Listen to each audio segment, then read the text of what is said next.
Thank you so much মা। আরে কেন রে এত থ্যাংক ইউ দিচ্ছিস, কি ব্যাপার?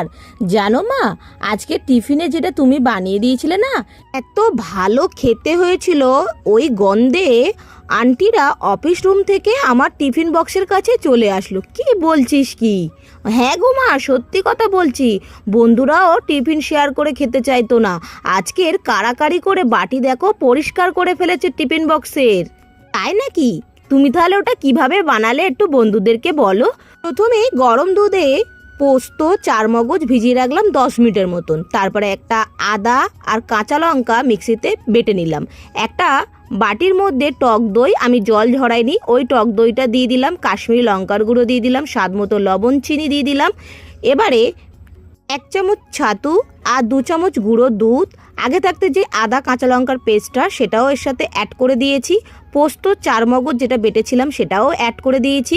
এবারে ভালো মতো যে পনিরটা পিস করে কেটে নিয়েছি, আমি এখানে লম্বা পিস করেছি, তোমরা তোমাদের পছন্দ মতন পিস করে নিতে পারো। আমি যেহেতু এটা খাওয়ার জন্য পোলাও রান্না করেছিলাম তাই আমি লম্বা পিস করেছি। তোমরা চাইলে নান কিংবা পরোটার সাথে বানালে অবশ্যই ছোট ছোট পিস করতে পারো।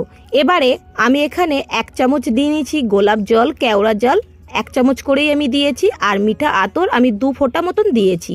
এটাকে রেখে দিলাম 10 মিনিটের মতন। তারপরে গ্যাসের উপরে কড়াই বসিয়ে দিলাম, সেই কড়াইটার মধ্যে বেশ কিছুটা ঘি দিয়ে দিলাম, আর এই রান্নাটা অবশ্যই কিন্তু ঘি দিয়েই হবে।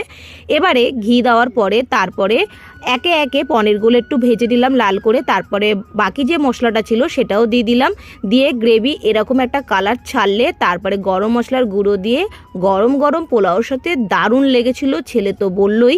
এবারে একবার তোমরা বানিয়ে দেখতে পারো, কেমন লাগলো অবশ্যই জানাতে ভুলো না।